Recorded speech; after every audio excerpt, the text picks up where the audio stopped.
రాష్ట్ర ప్రభుత్వానికి రైతుల పట్ల ఏమాత్రం దయాదాక్షిణ్యాలు లేవు. మరీ కఠినంగా మాట్లాడుతుంది ఈ ప్రభుత్వం రైతుల గురించి.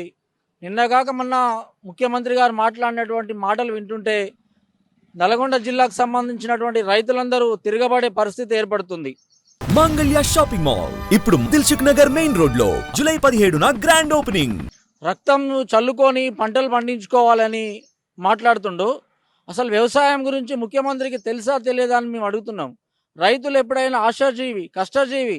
పంట ఎండిపోతుందన్నా, నష్టం వస్తుందన్నా, ఏ విధంగా పంట ఉన్నా కూడా మరో సంవత్సరం పంట వేయడానికి రైతులు సిద్ధంగా ఉంటారు. ప్రభుత్వం ఇప్పుడు జూన్ 15, 14, 15 తారీఖు వస్తుంది. ఈరోజు నువ్వు రైతులు ప్రత్యామ్నాయ పంటలు వేసుకోవాలి, వర్షాలు పడమని చెప్తున్నారు. అసలు ఈ యొక్క సీజన్ ఎప్పుడు ప్రారంభమవుతుందో ముఖ్యమంత్రి గారికి మీ సంబంధించినటువంటి మంత్రులకు తెలుసా లేదా? మీరు ఒకసారి మీ సమావేశంలో నిర్ణయం తీసుకోండి. రోహిణి కార్తులనే రైతులు విత్తనాలు నాటుకుంటారు. జూన్ ఎండింగ్ అయ్యి జూలై నెలలో పంటలు పచ్చగా వృద్ధి చెందుతుంది, ఏది వర్షాలు అనుకూలంగా ఉన్నప్పుడు. కానీ ఈసారి వర్షాలు లేవు. రైతుల దురదృష్టకరం. రైతులకు మీరు నచ్చ చెప్పాలి, రైతుల్ని ధైర్యంగా ఉంచాలి. అధైర్యపడకుండా మీరు ప్రభుత్వం మేమున్నాం ఆదుకుంటామని చెప్పాలి.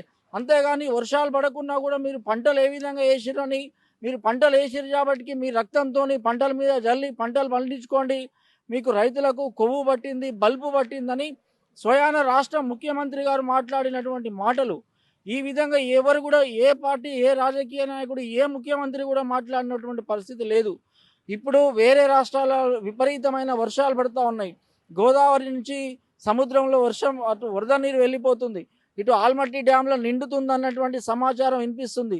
ఈ సమయంలో ఆ రాష్ట్ర ముఖ్యమంత్రులతో, కేంద్ర ప్రభుత్వంతో మీరు సమన్వయం చేసుకొని ఇక్కడ రైతుల యొక్క పంటలు ఎండిపోకుండా కొన్ని టీఎంసీల నీరునైనా మీరు తీసుకొచ్చే విధంగా, ఇక జూలై ఎండింగ్ ఆగస్టు వరకు వర్షాలు పడితేయేమో, అది దేవుడు కరుణిస్తే రైతులకు పంటలు పండుతాయి. కానీ మీరు ఏ విధంగా మీరు రక్తంతో మీరు చిందించి పంటలు పండించుకొని మీరు రైతులని కించపరిచే విధంగా మాట్లాడడం ఇది కరెక్ట్ కాదు.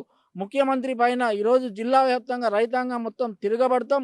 ఈ ప్రభుత్వాన్ని ఏ పంటలని అయితే నువ్వు రక్తం జల్లి పండించుకోవాలని మాట్లాడినవో అదే పంటల కిందేసి ట్రాక్టర్ నాగన్లతోని తొక్కిస్తామని చెప్పి కూడా ఈ సందర్భంగా మేము ఈ యొక్క ప్రభుత్వానికి హెచ్చరిస్తున్నాం. ముఖ్యంగా మీరు ఏప్రిల్, మే నెలలనే మీరు రైతులకు ప్రత్యామ్నాయ పంటలు వేసుకోవాలని, ఆ పంటలకు సంబంధించినటువంటి విత్తనాలు రైతులకు అందుబాటులో ఉంచాలి. ఇలాంటి మీరు ఏం చేయలేదు. మీరు రుణమాఫీ చేస్తా అని సరిగ్గా చేయలే, రైతు బంధు ఇస్తా అని చెప్పి కూడా రైతు బంధు కూడా ఇచ్చింది లేదు. ఇప్పటికైనా పంటలు ఒకవేళ నష్టపోయి రైతులకు నష్టం జరిగితే ఆ నష్టం ఏ విధంగా జరిగింది, ఎంతవరకు ఉందని లెక్కలు కట్టి రైతు నష్టపోయినటువంటి రైతులకు నష్టపరిహారం అందించి రైతులను ఆదుకోవాలి. కానీ ఈ విధంగా మీరు మాట్లాడడం అయితే సమంజసం కాదని నేను గౌరవప్రదంగా మాట్లాడుతున్నాను. ఇప్పటికే రైతులు రక్తం కూడా చల్లుతున్న పరిస్థితి ఉంది. ఎట్లా చూడొచ్చు ఒక రైతుగా? వాస్తవంగా నేను అది చూసినటువంటి కొన్ని ఛానల్లో చూసినటువంటి వీడియో చాలా బాధ అనిపించింది.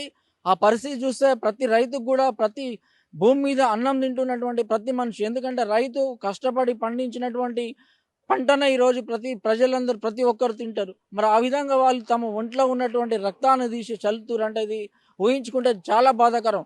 ప్రభుత్వం దీనికి రైతులకు రాష్ట్ర ముఖ్యమంత్రి బేషరతుగా బహిరంగంగా రైతులకు క్షమాపణ చెప్పాలి.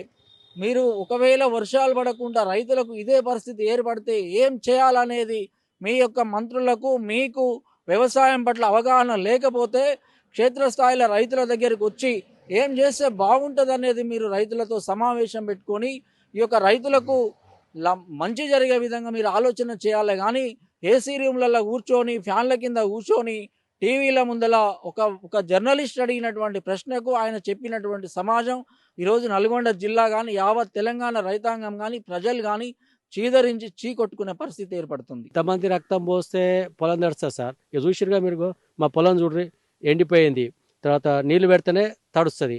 రక్తం పోస్తే ఇది తడుస్తా సార్? ఎంత కావాలి, ఎంత రక్తం కావాలి అంటే రక్తంతో పొలం తడిపేది కొత్తగా ఇంటున్నా, నేను ఎప్పుడు చూడలేదు, ఎప్పుడు ఇనలేదు. ఈ ముఖ్యమంత్రి యూరియాకు దొరికే పరిస్థితి లేదు, యూరియాకు యాప్ పెట్టిరు సార్. మా అయ్యకు చదువు రాదు, తర్వాత మా అమ్మకు చదువు రాదు. మేము సరే మేము ఉన్నప్పుడు అయితే తెచ్చుకుంటాం, మేము లేనప్పుడు ఎట్లా సార్? చదువు రాని వాళ్ళు, తర్వాత చదువుకోలేని వాళ్ళు, తర్వాత వీళ్ళు ఎక్కువ వ్యవసాయం మీద ఆధారపడేటువంటి వాళ్ళే ఎక్కువ. చదువుకున్న పిల్లగాలు ఎవరైనా ఉంటే హైదరాబాద్ పోయి తర్వాత పట్నం పోయి తర్వాత ఢిల్లీకి పోతారు, బొంబాయి పోతారు, అట్లా అట్లా అట్లా పోతారు. కానీ చదువుకోని వాళ్ళే ఇవాళ వ్యవసాయం చేసుకుంటారు సార్.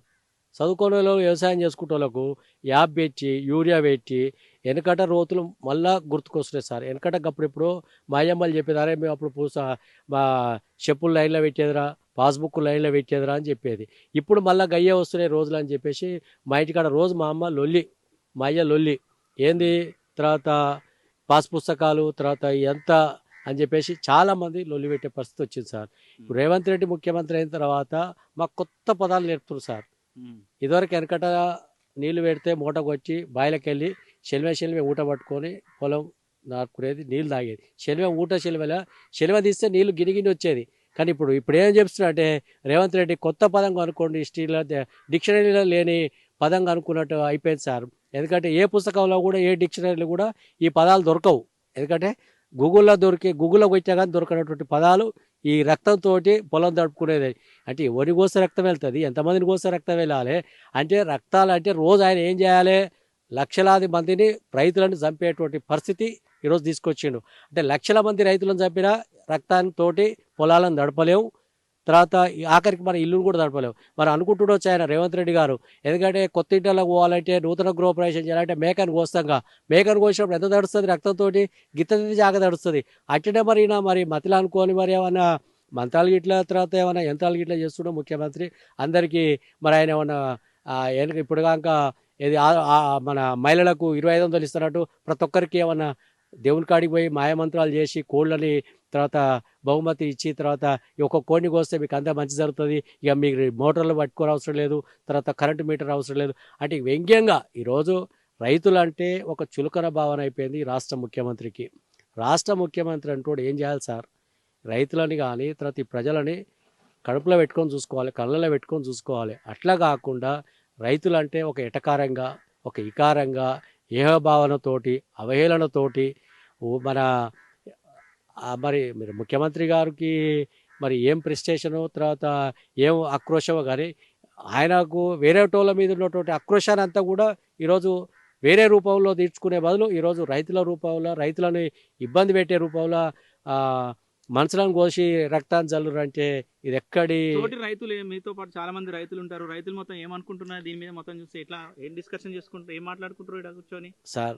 ఇగో ఇలా రేవంత్ రెడ్డి అంటూ వచ్చిన తర్వాత ముఖ్యమంత్రి అయిన తర్వాత ఈ రాష్ట్రంలో ఒక దరిద్ర ముఖ్యమంత్రి అయిపోయాడు, ఒక శనిగొట్టు ముఖ్యమంత్రి అయిపోయాడు. అనవసరంగా అని మాయమాటలకు నమ్మి మనం ఓట్లు వేస్తేవి, తర్వాత ఓట్లు వేసినాక ఈరోజు మనని అరి గోస తీపిస్తుండు, తర్వాత ఇబ్బందులు పెడుతుండు. ఈ ముఖ్యమంత్రి పీడ మనకి ఎప్పుడు విరగడవుతారా, తర్వాత ఊర్లల్లో మనకు లత్కోరు కాక మాటలు చెప్పినట్టు చెప్తుండు తప్ప ఎక్కడ కూడా చేసింది ఏం లేదురా అని చెప్పేసి ఏడు రచ్చబండ కాడ కూర్చున్నా, ఏ ఇద్దరు రైతులు కలిసినా తర్వాత ఎవరం కలిసినా ఇదే ముచ్చట్లు ఇదే. సూర్యాపేట జిల్లా విషయంలో సూర్యాపేట జిల్లాలో కూడా ఒక రైతులు కూడా పెద్ద ఎత్తున రక్తాన్ని కూడా పొలాలకు చల్లిన విజువల్స్ కూడా వస్తున్నటువంటి పరిస్థితి ఉంది. ఎట్లా దాన్ని ఎట్లా చూడొచ్చు? ఇప్పుడు సార్ నేను ఏమంటే రక్తంతో పొలాలు తడిపేది ఎక్కడన్నా కనిపిస్తుందా సార్, ఎడన్నా అవుతుందా? నీళ్ళు పెడితే తడుస్తలేవు, నీళ్ళే లేవా, మోటార్లే సాగుతలేవు, ఇక రక్తం ఏడ వస్తుంది సార్ మనిషికి? ఇవాళ రేపు తక్కువ ఈ ఈ తిండికి రక్తాలు వస్తున్నాయి సార్, మనిషిలో రక్తాలే వస్తలేవా? తర్వాత ఆయన ముఖ్యమంత్రి ఏమంటాడు, ఇప్పుడు కేసీఆర్, హరీష్ రావు, కేటీఆర్ వాళ్ళని కోసి రక్తాన్ని చల్లమంటాడు. వాళ్ళని కోసి ఎంత రక్తం వెళ్తుంది సార్?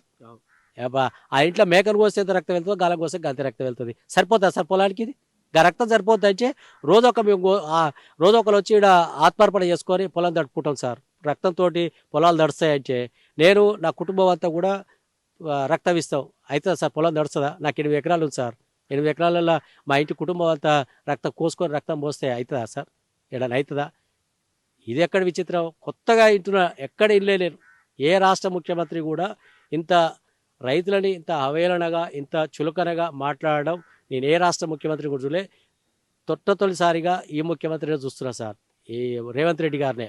ఎందుకంటే ఉడన్న మెదళ్ళ తలకాయ ఉన్నోడు, మొకాళ్ళ తలకాయ ఉన్నోడు ఇట్లా మాట్లాడతాడు తప్ప ఎక్కడ కూడా ఈయనకు రైతుల పట్ల రైతాంగ పట్ల కానీ ప్రేమ లేదు సార్. ఇప్పుడు మనం చూస్తున్నాం, రైతు బంధు వేస్తే అంటాడు ఇగో అనే ఎప్పుడో 3 సార్లు ఎగ్గొచ్చే, ఒక్కసారి వేసే, తర్వాత యూరియా దొరకకపోయా. రేవంత్ రెడ్డి వచ్చిన తర్వాత మా రైతుల కష్టాలు ఆ భగవంతుడు తెలుసు సార్. భగవంతుడు అనేటోడు ఉంటే రేవంత్ రెడ్డి నోట ఈ మాటలు బంద్ చేపియాలి. తర్వాత ఆయనకు తగిన శాస్తి చెప్పాలి, బుద్ధి చెప్పాలని చెప్పేసి ఆ భగవంతుడన్నా ఆయనలో జొరబడి ఆయనకు మంచి బుద్ధి ప్రసాదించి రైతుల పట్ల ఇలాంటి ఏమైనటువంటి మాటలు మాట్లాడకుండా మంచి మాటలు మాట్లాడాలని కోరుకుంటున్నాం సార్. రైతులు మరి ఇప్పుడు రేవంత్ రెడ్డికి ఏం చెప్తూ ఉన్నారు? రైతులను ఇట్లా అవమానపరిచారు కదా, మీరు రైతులందరికీ రేవంత్ రెడ్డికి ఏం డిమాండ్ ఏం చెప్పదలుచుకున్నారు? రైతులందరం ఒకటే అంటున్నాం సార్, ఈ రేవంత్ రెడ్డి అంటోడు ఒక తెలివి తక్కువడు అనుకోవాలన్నా, పని చేతగాని ముఖ్యమంత్రి అనుకోవాలన్నా, అసలు ఆయనకి ఏం రాదనే ఒక భావనలో అయితే మేము ఉన్నాం సార్. ఎందుకంటే ఆయనకు మాటలనే అర్థమైపోయింది. ఇప్పుడు ఇక రేపటెళ్ళి ఇక ఉచ్చలు పోయారు అంటాడేమో, ఎందుకంటే నీళ్ళు వస్తలేవు కాచి ఉచ్చలు పోస కూడా దడుస్తాయి అంటాడు అసలు ముఖ్యమంత్రి రేవంత్ రెడ్డి. నిన్న మననేమో ఇక రక్తం అన్నాడు కదా సార్, రేపు ఉచ్చ కూడా అంటాడు. మీరు అందరు ఉచ్చలు పోయిరా, వాళ్ళందరూ ఉచ్చలు పోస కూడా నీళ్ళు వస్తాయని కూడా అంటాడు. ఎందుకంటే గిసోటి ముఖ్యమంత్రి అవుల మాటలు మాట్లాడకుండా, బోల్దోపులు మాట్లాడకుండా మంచి మాటలు మాట్లాడి రైతులకు భరోసా కల్పించేటువంటి మాటలు ఉండాలి తప్ప, రైతులకు ధైర్యాన్ని ఇచ్చే మాటలు ఉండాలి తప్ప, రైతులని ఈరోజు ముందుకు తీసుకుపోయేటువంటి మాటలు ఉండాలి. ఏ రకంగా రైతులను ముందుకు తీసుకుపోవాలి, ఏ రకంగా రైతులు ముందుకు పోతారు, గసోటి మాటలు చెప్పాలి. ఎందుకంటే తెలంగాణ రాష్ట్రానికి ప్రథమ పౌరుడు ఎవరంటే గాయనే ఉంటాడు, మొదటి మంచి గసోటి ఆయన ఈ రాష్ట్రంలో చెప్పే మాటలు ఎట్లుండాలి, 10 మందికి ఇనసొంపుగా ఉండాలి, 10 మంది పాటించేటట్టు ఉండాలి.